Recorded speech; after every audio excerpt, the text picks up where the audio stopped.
ഓം ശാന്താകാരം ഭുജഗശയനം പത്മനാഭം സുരേശം വിശ്വാധാരം ഗഗനസദൃശം മേഘവർണം ശുഭാംഗം ലക്ഷ്മീകാന്തം കമലനയനം യോഗിവിധ്യാനഗമ്യം വന്ദേ വിഷ്ണും ഭവേകരം സർവലോകൈകനാഥം.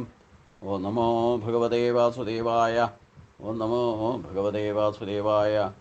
ഓം ശ്രീകൃഷ്ണായ പരബ്രഹ്മണേ നമഃ. എല്ലാ സജ്ജനങ്ങൾക്കും ഗുരുവായൂരപ്പൻ്റെ നാമത്തിൽ സാഷ്ടാംഗ പ്രണാമം. നമ്മൾ ഭഗവത്ഗീത ശ്രീകൃഷ്ണ ചരിതാമൃതത്തിൽ ചിന്തിച്ചുകൊണ്ടിരിക്കുന്നത് ഒന്നാമത്തെ അധ്യായം മുനിശാപമാണ് തുടങ്ങി വെച്ചത്. കൃഷ്ണൻ എല്ലാം അറിയുന്നയാളും അതുകൊണ്ട് തന്നെ എന്തിനും കഴിവുള്ളയാളും ആണെങ്കിലും മുനിശാപത്തെ മാറ്റിമറിക്കാൻ ആഗ്രഹിച്ചില്ല. നേരെ മറിച്ച് കാലരൂപിയായിരിക്കുന്ന ഭഗവാൻ സന്തോഷിക്കുകയാണ് ചെയ്തത്. കാരണം കാലരൂപ്യ അന്വമോദത എന്നാണ് ഭാഗവതത്തിൽ പറയുന്നത്. അഖണ്ഡബോധരൂപമായിരിക്കുന്ന ബ്രഹ്മമാണ് പ്രപഞ്ചത്തിൻ്റെ പരമകാരണം. അതിൽ അന്യോന്യ ബന്ധങ്ങളായിട്ട് ഒരുമിച്ച് ആവിർഭവിക്കുന്ന ഒരു ഭ്രമ പ്രതിഭാസമാണ് കർമ്മവും കാലവും. കർമ്മമില്ലാതെ കാലമില്ല, കാലമില്ലാതെ കർമ്മവുമില്ല. സൃഷ്ടിയുടെ വ്യവഹാരം തന്നെ കർമ്മമാണ്. അത് കാലത്തിൽ അധിഷ്ഠിതമാണ്. അതുകൊണ്ട് കാലമില്ലാതെ കർമ്മവുമില്ല, കർമ്മമില്ലാതെ കാലവുമില്ല. ഇതിൽ ഒന്നില്ലാതായാൽ അതോടെ മറ്റൊന്നുമില്ലാതാകും എന്നതാണ് സത്യം.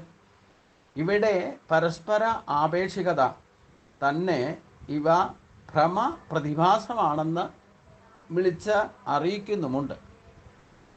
അന്യോന്യ ബന്ധങ്ങളായിരിക്കുന്ന രണ്ടെണ്ണം എവിടെ കണ്ടാലും അവ സ്വതന്ത്രമായ മറ്റ് മൂന്നാമതൊരു സത്തയിലേക്ക് ഭ്രമപ്രതിഭാസങ്ങളാണെന്ന് തിരിച്ചറിയേണ്ടതാണ്.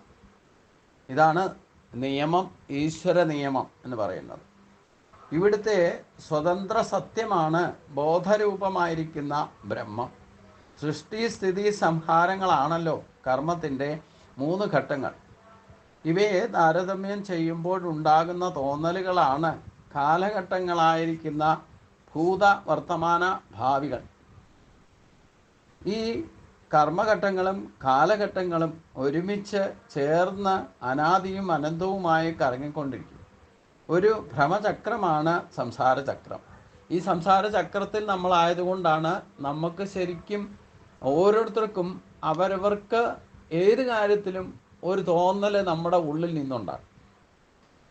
അത് ഒരു വസ്തുവിനെ കണ്ടിട്ടായാലും കേട്ടിട്ടായാലും പഞ്ചേന്ദ്രിയങ്ങളിലൂടെ അറിയുന്ന അറിവ് സംബന്ധമായിട്ട് തന്നെ അവരവർക്ക് ജനിക്കുന്ന അവരവരിൽ തന്നെ സൃഷ്ടിക്കപ്പെടുന്ന തോന്നലുകളാണ് ശരിക്കും സൃഷ്ടിയുടെ വ്യവഹാരത്തിൻ്റെ ആദ്യത്തെ ഘടകം. അപ്പോൾ നമ്മൾ നിസ്സാര കാര്യം എന്തെങ്കിലും പറഞ്ഞാലും മറ്റുള്ളവർക്ക് ഇതൊക്കെ നിൻ്റെ തോന്നലാന്ന് പറയും. ഈ തോന്നൽ ഈ പറയുന്ന ആൾക്ക് മാറ്റാൻ പറ്റില്ല. ഈ തോന്നലാണെന്നുള്ള തോന്നലും ആ വ്യക്തിയിൽ നിന്നുണ്ടായതാണല്ലോ. അപ്പം ഞാൻ എന്തെങ്കിലും പറയുമോ, എന്തെങ്കിലും കാണിച്ചു തരുമോ ചെയ്യുമ്പം ഒന്ന് കണ്ടിട്ട് എനിക്ക് തോന്നുന്നത് എന്താണോ അതാണ് ഞാൻ നിങ്ങളോട് പറയുക.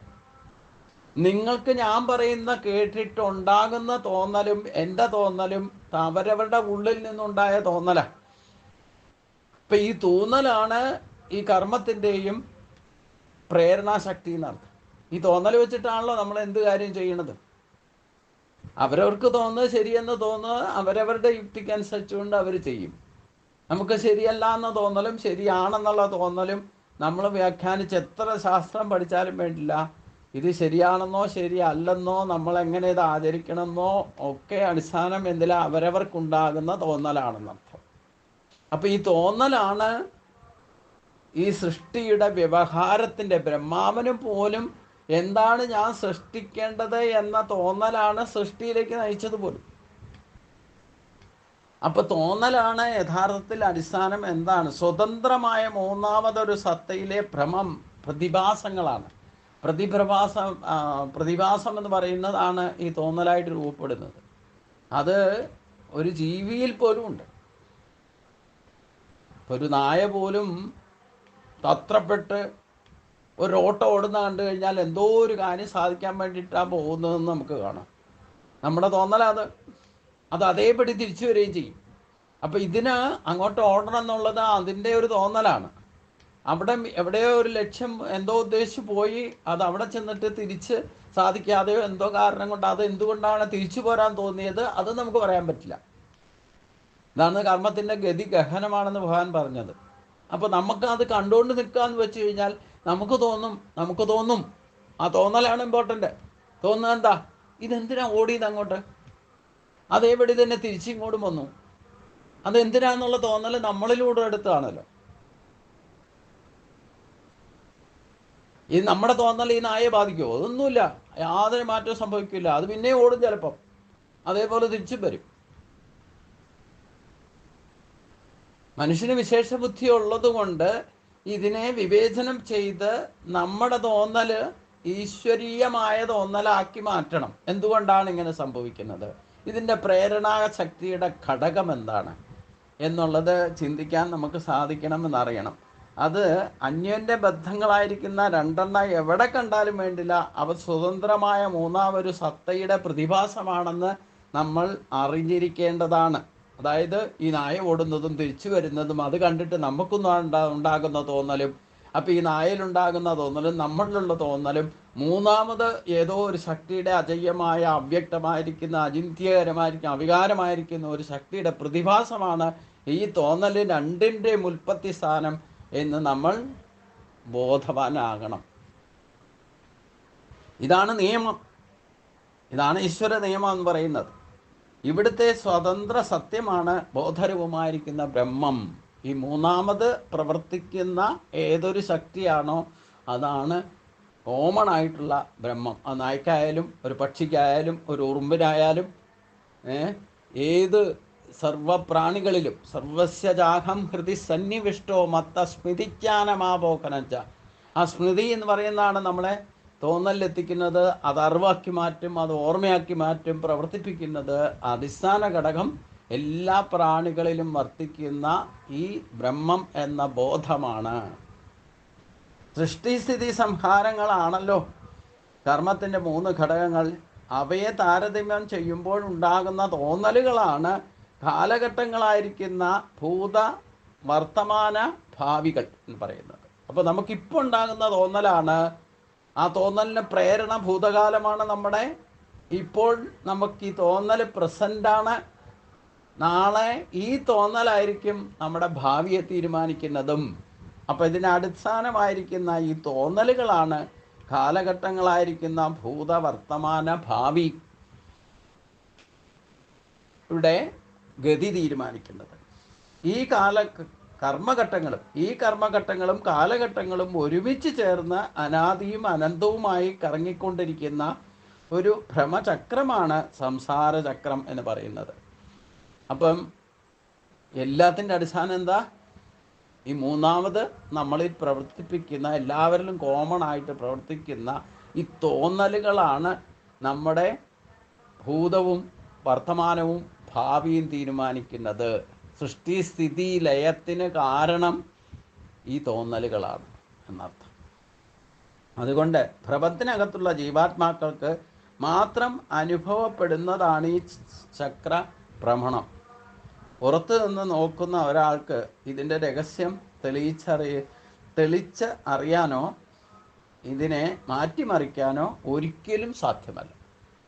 നമ്മൾ മറ്റൊരാളുടെ തോന്നലിനെ മാറ്റി തോന്നിപ്പിക്കാനോ അതിനെ ഇളക്കി മറിക്കാനോ എത്ര ശ്രമിച്ചാലും സാധിക്കില്ല. ആര് ശ്രമിച്ചാലും എനിക്ക് എൻ്റെ ഉള്ളിൽ നിന്നുണ്ടാകുന്ന തോന്നലുകൾ, പഞ്ചേന്ദ്രിയങ്ങളിലൂടെ നേടുന്ന അറിവ് കണ്ടിട്ടോ കേട്ടിട്ടോ ഏത് തരത്തിലും നമുക്കുണ്ടാകുന്ന തോന്നലുകളെ നമ്മുടെ ഗുരു വിചാരിച്ചാൽ പോലും അതിനെ മാറ്റാൻ സാധ്യമല്ല,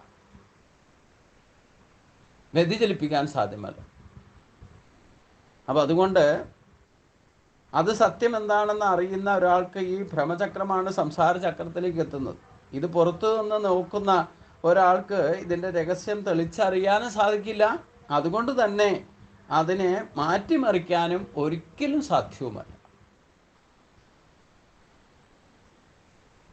അതുകൊണ്ട് സത്യം അറിയുന്ന ആൾക്ക് പരമമായ താനല്ലാതെ മറ്റൊന്നും ഇല്ലാത്തത് കൊണ്ട്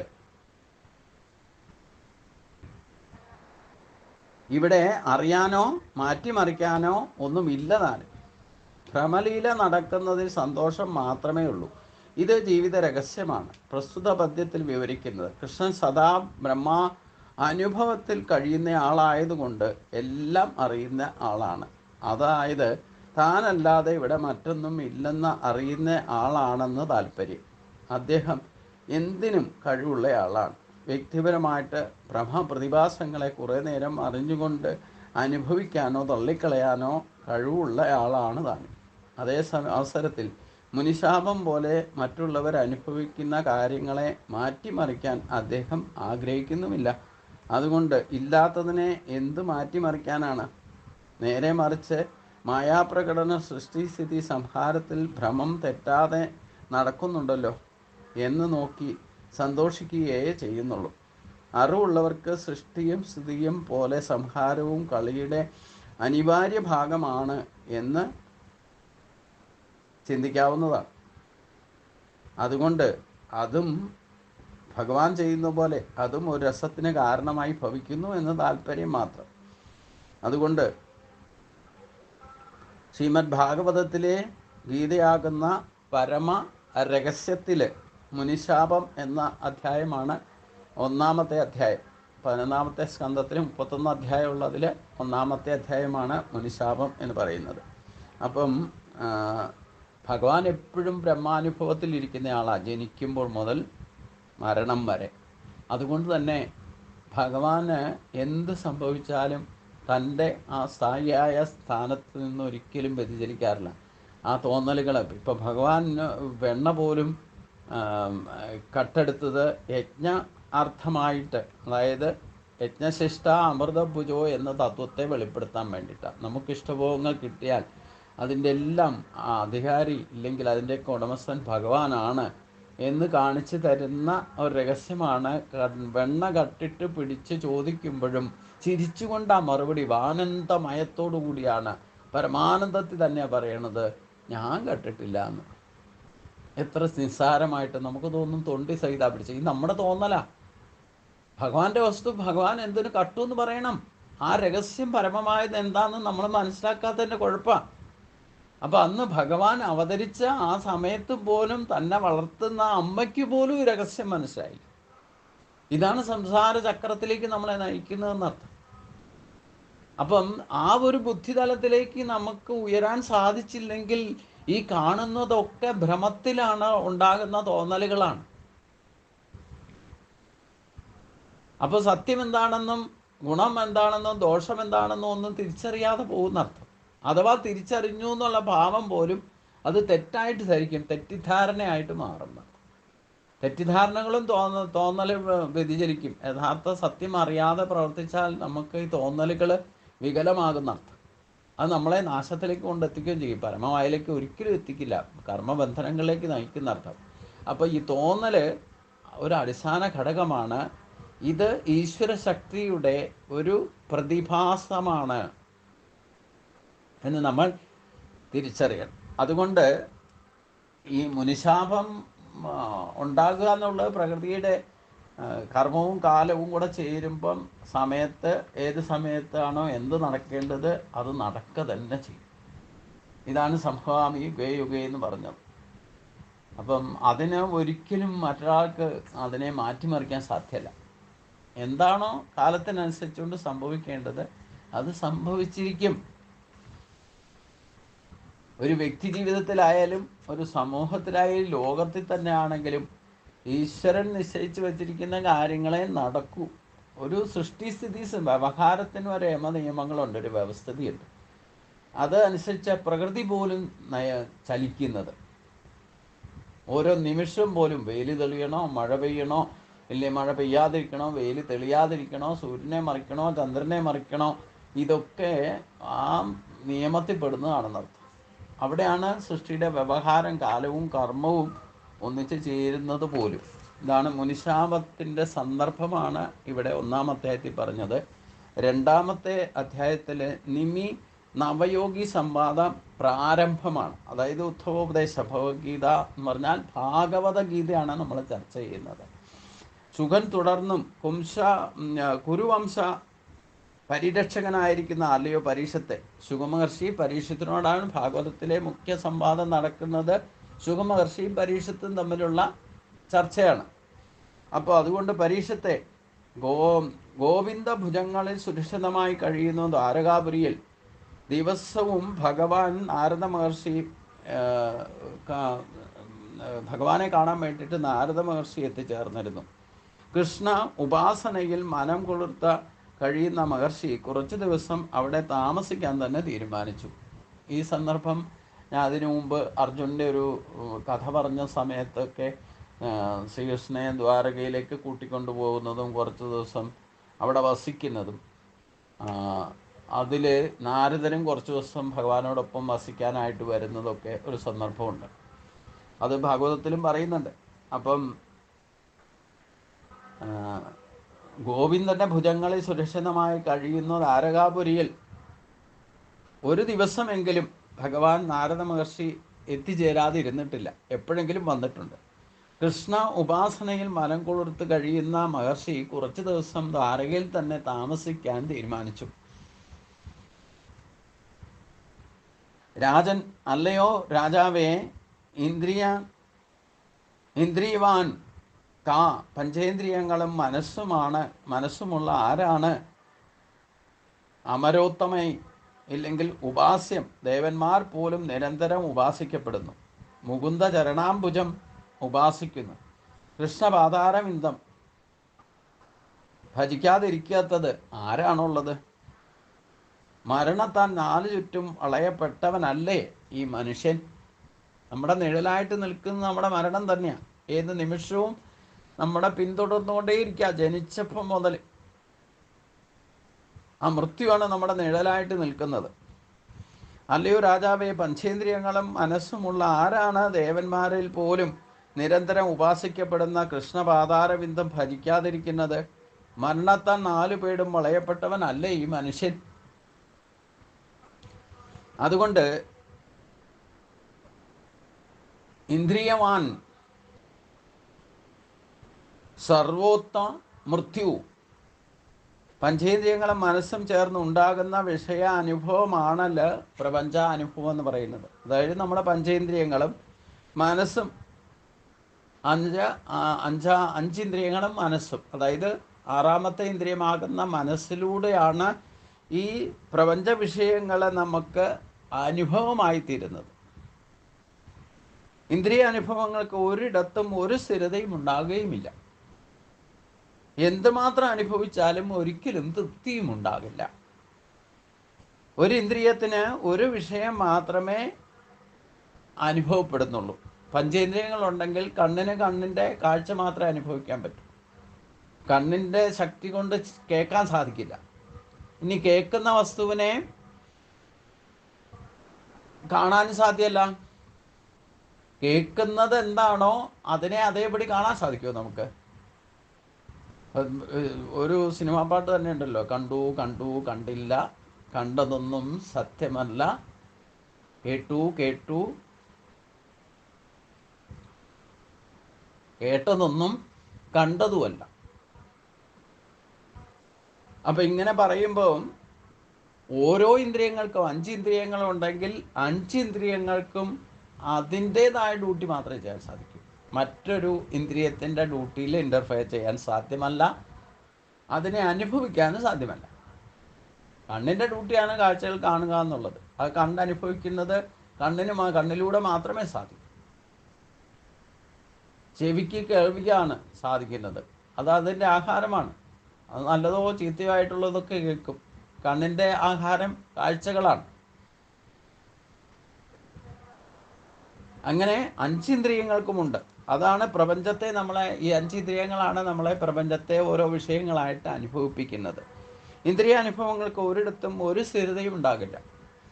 എന്തുമാത്രം അനുഭവിച്ചാലും ഒരിക്കലും നമുക്ക് അതുകൊണ്ട് തൃപ്തിയിട്ട് വരികയുമില്ല.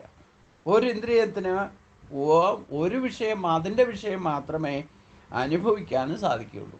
അതുകൊണ്ട് തന്നെ ഓരോ ഇന്ദ്രിയവും അതാതിൻ്റെ വിഷയം അനുഭവങ്ങൾക്കായിക്കൊണ്ട് സദാ പ്രേരിപ്പിച്ചു കൊണ്ടിരിക്കും. ഈ അനുഭവങ്ങൾക്കായിക്കൊണ്ട് വെമ്പൽ കൊള്ളുന്ന മനസ്സാകട്ടെ സദാ അതൃപ്തമായി കാമക്രോധ ലോഭങ്ങളിൽപ്പെട്ട് നട്ടം തിരിഞ്ഞുകൊണ്ടേയിരിക്കും. ഇനിയും ശരീരവും ഇന്ദ്രിയങ്ങളും തളർന്ന് മരണം അടുത്തു കഴിഞ്ഞാൽ പോലും അനുഭവിക്കാനുള്ള ആഗ്രഹത്തിൽ നിന്ന് പിന്മാറാൻ മനസ്സ് തയ്യാറാകില്ല. അങ്ങനെ വരുമ്പോൾ ആഗ്രഹത്തിൻ്റെ പരമോ ഉച്ച അവസ്ഥയിൽ തന്നെ മരണം മനുഷ്യനെ വിഴുങ്ങുകയും ചെയ്യുന്നു. ഈ മരണം ആർക്ക് എപ്പോൾ എങ്ങനെയാണ് സംഭവിക്കുക എന്ന് ഒരു നിശ്ചയവുമില്ലതാണ്. ഇങ്ങനെ അവിദ്യയുടെ പിടിയിൽപ്പെട്ട് നട്ടം തിരിയുന്ന മനുഷ്യന് എന്താണ് ഒരു ഗതി? ഈ ചിന്താഗതി വെച്ചുകൊണ്ടായിരിക്കും വീണ്ടും പുനർശരീരം പ്രാപ്തി വരുന്നതും ഈ മരണസമയത്തെ പ്രബലമായ ചിന്തയെ അടിസ്ഥാനപ്പെടുത്തിക്കൊണ്ടായിരിക്കും. അഥവാ ചിന്ത എന്ന് പറയുന്നത് എന്താ?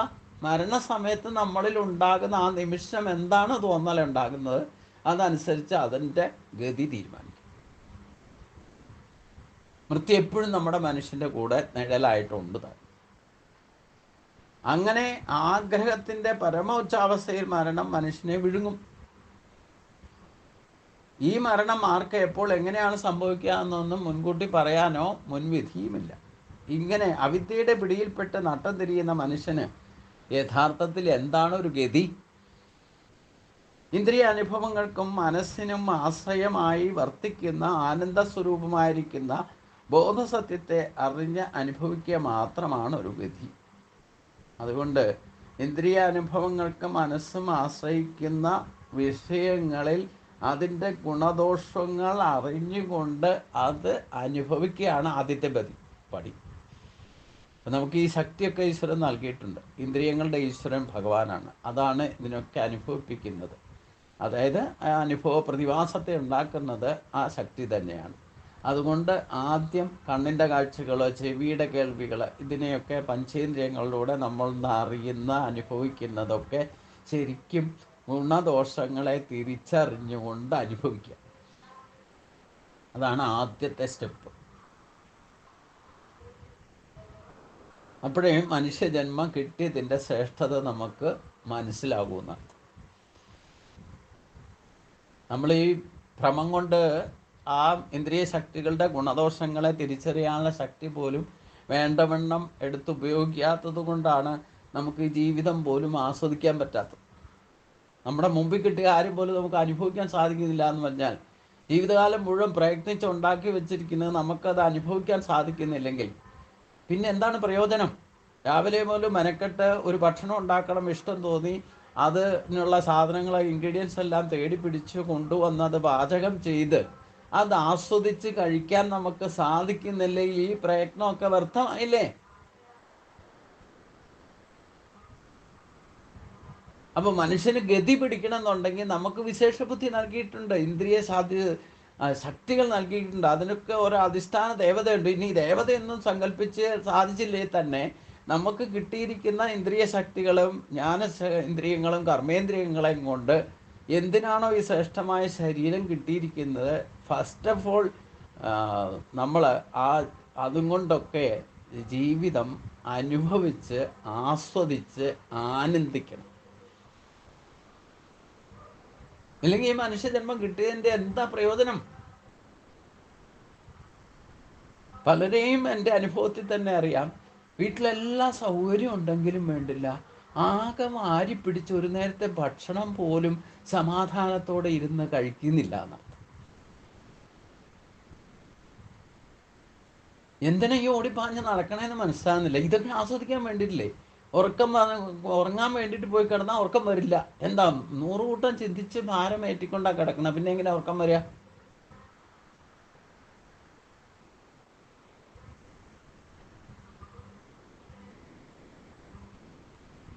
അപ്പം നമുക്ക് കിട്ടിയിരിക്കുന്ന കഴിവുകളെ നമ്മൾ വേണ്ട വിധത്തിൽ ഉപയോഗിക്കാതെ ഇരിക്കുന്നതാണ് നമ്മുടെ ഗതി വികലമാക്കുന്നത്. അതുകൊണ്ട് ഇവിടെ കൃത്യമായിട്ട് വ്യാഖ്യാതാവ് തന്നെ വിശദീകരിച്ച് പറയുന്നു, ഇന്ദ്രിയ അനുഭവങ്ങൾക്ക് മനസ്സിനെ ആശ്രയമായി വർത്തിക്കുന്ന ആനന്ദ സ്വരൂപമായ ബോധസത്യത്തെ, ആത്മബോധ സത്യത്തെ അറിഞ്ഞവൻ ആയിട്ട് ഭവിക്കണം. അങ്ങനെയാണെങ്കിൽ മാത്രമേ നമുക്ക് ഈ ഇന്ദ്രിയങ്ങളിലൂടെ ഉണ്ടാകുന്ന അനുഭവങ്ങൾ ആസ്വദിക്കാൻ പറ്റും. അപ്പോഴേ മനുഷ്യജന്മത്തിൻ്റെ ഗതി ശ്രേഷ്ഠമാകുകയുള്ളൂ. ഉപനിഷത്തുകൾ എന്നറിയപ്പെടുന്ന വേദാന്തം പ്രപഞ്ച ആരംഭത്തിൽ തന്നെ ആ സത്യത്തെയും വ്യക്തമായി വെളിപ്പെടുത്തിയിട്ടുണ്ട്. ഉപനിഷത്ത് സാരസർവസ്വമാണ് ഭാഗവതം. അഖണ്ഡ ബോധസ്വരൂപമായിരിക്കുന്ന ബ്രഹ്മത്തിലെ വെറും നാമരൂപ പ്രഭങ്ങളാണ് വിഷയാനുഭവങ്ങളെല്ലാം. സമുദ്രത്തിൽ കുമിളകളും ഈ ഭാഗവതം തന്നെ കേൾക്കാൻ വരുമ്പോൾ നമുക്ക് ശ്രദ്ധിച്ചാൽ അറിയാം. കുറച്ച് വയസ്സായവരെ ഭാഗവതം പൊക്കി പിടിച്ചുകൊണ്ട് ചിലപ്പം സപ്താഹം മുഴുവൻ കേൾക്കും. ചിലർ വരുന്നത് എന്തിനാണെന്ന് വെച്ച് കഴിഞ്ഞാൽ ആ ഉച്ചയ്ക്ക് അന്നദാനം നടക്കുമ്പോൾ അതിലാണ് ഇവർക്ക് ശ്രദ്ധ. അപ്പോൾ ഭാഗവതത്തിൻ്റെ അറിഞ്ഞോ അറിയാതെയാണെങ്കിലും കുറച്ചെന്തെങ്കിലുമൊക്കെ കേട്ടു കേട്ടില്ല എന്നുള്ള ഭാവത്തിലായിരിക്കാം, കണ്ടു കണ്ടില്ല എന്നുള്ള ഭാവത്തിൽ ഈ പാട്ടിൻ്റെ അടിസ്ഥാനത്തിലൊക്കെയാണ് വന്നിരിക്കണേ. അപ്പം എപ്പോഴാ ഇലയിടുന്നതെന്നുള്ള ശ്രദ്ധയായിരിക്കും അവർക്ക്.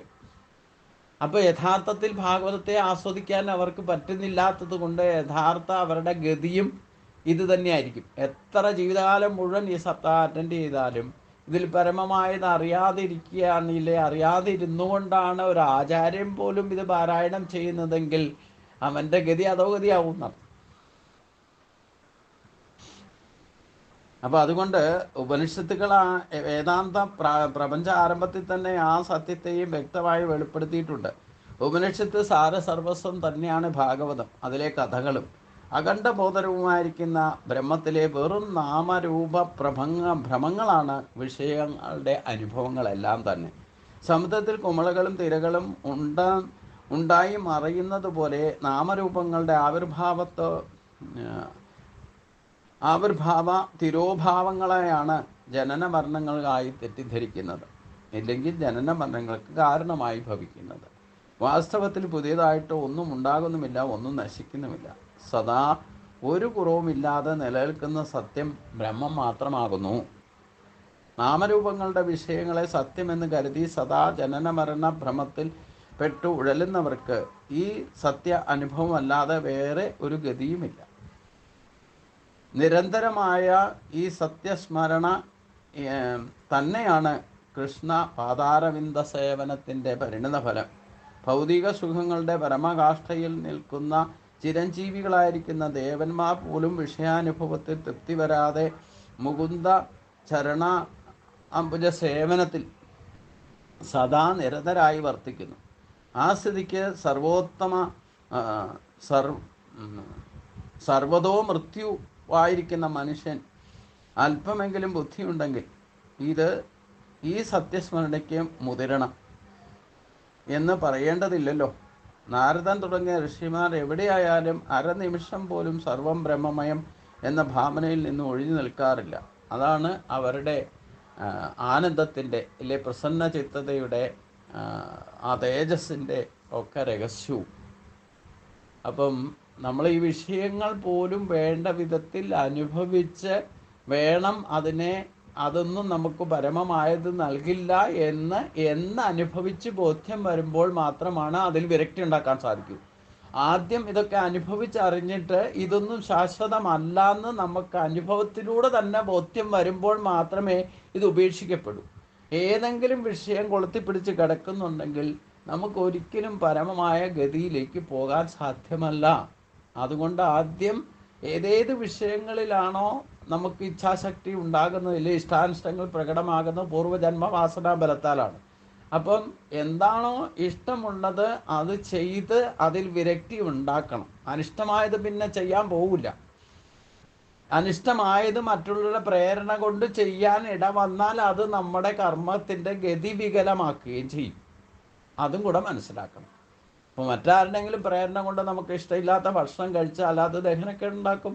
അതേപോലെ ഇഷ്ടാനിഷ്ടങ്ങളെ തിരിച്ചറിഞ്ഞുകൊണ്ട് ഇഷ്ടമുള്ളതിനോട് കൂടുതൽ അറ്റാച്ച്മെൻറ്റും മമതയും ഒക്കെ ഉള്ളത് കൊണ്ടാണല്ലോ വീണ്ടും വന്ന് ജനിച്ച ആ വാസനാബലം പ്രകടമാകുന്നത്. അപ്പോൾ അത് അനുഭവിച്ച് മതി വരുന്ന എത്ര അനുഭവിച്ചാലും തൃപ്തി വരുമൊന്നുമില്ല. പക്ഷേ ഇത് നമുക്ക് അതിൻ്റെ കൂടെ ഈ പരമമായ സത്യവും കൂടെ മനസ്സിലാക്കാൻ ശ്രമിച്ചാൽ മാത്രമേ അതിനോടും വിരക്തി ഉണ്ടാവും. ഒന്നും ശാശ്വതമായിട്ടില്ല എന്ന് മനസ്സിലാക്കുക. ഇഷ്ടമുള്ളതാണെങ്കിലും അനിഷ്ടമുള്ളതായാലും നമ്മളെ കർമ്മബന്ധനത്തിൽപ്പെടുത്തും. അത് മറ്റുള്ളവരുടെ പ്രേരണ കൊണ്ട് നമ്മൾ വിഷയങ്ങളെ അനുഭവിക്കാൻ ശ്രമിച്ചാൽ ഈ വിഷയങ്ങളൊന്നും നമ്മുടെ യഥാർത്ഥ ഗതിയിലേക്ക് എത്തിക്കില്ല എന്ന് പറയും. അപ്പം ഒരേ ഒരു വിഷയത്തിലാണ് നമ്മൾ അടിയുറച്ച് നിൽക്കേണ്ടത്. ആ പരമമായത് ഒരിക്കലും മാറ്റങ്ങൾക്ക് വിധേയമായിരിക്കുന്ന ഭൗതിക വസ്തുക്കളിൽ നമ്മൾ ഭ്രമിച്ചാൽ, ഇന്ദ്രിയ ഭോഗസുഖങ്ങളിൽ ഭ്രമിച്ചുകൊണ്ടാണ് ജീവിക്കുന്നതെങ്കിൽ അത് നമുക്ക് ശാശ്വതമായ ഗതി തരികയില്ല. എന്നാൽ ഇതൊക്കെ അനുഭവിക്കുമ്പോഴും ആത്മബോധതലത്തിൽ നിന്നുകൊണ്ട് പരമമായത് എന്താണെന്ന്, ഒരിക്കലും നശിക്കാത്ത സത്യം എന്താണെന്ന് തിരിച്ചറിഞ്ഞുകൊണ്ട് അതിൽ നിന്നുകൊണ്ട് പ്രവർത്തിച്ചാൽ തന്നെ വിരക്തി ഒക്കെ ഉണ്ടാകും. വിഷയങ്ങളിലുള്ള ഭ്രമണചിന്തയൊക്കെ നമുക്കുണ്ടാകും. അത് യഥാവിധി ഉണ്ടാകട്ടെ എന്ന് പ്രാർത്ഥിച്ചുകൊണ്ട് നമുക്ക് ഇന്നത്തെ ഭാഗം ഇവിടെ സമർപ്പിക്കാം. ഇതിൻ്റെ അടുത്ത ഭാഗം നമുക്ക് അടുത്ത ദിവസം ചിന്തിക്കാം. എല്ലാവർക്കും നമസ്കാരം. ഓം സ്വസ്തി പ്രജാഭ്യാം പരിപാലയന്താം ന്യായനമാർഗേണ മഹിമഗീശാകോ ബ്രാഹ്മണേഭ്യ സുഖം ലോകാ സമസ്താ സുഖിനോ ഭവന്തു. ലോകാ സമസ്താ സുഖിനോ ഭവന്തു. ഓം ശാന്തി ശാന്തി ശാന്തി.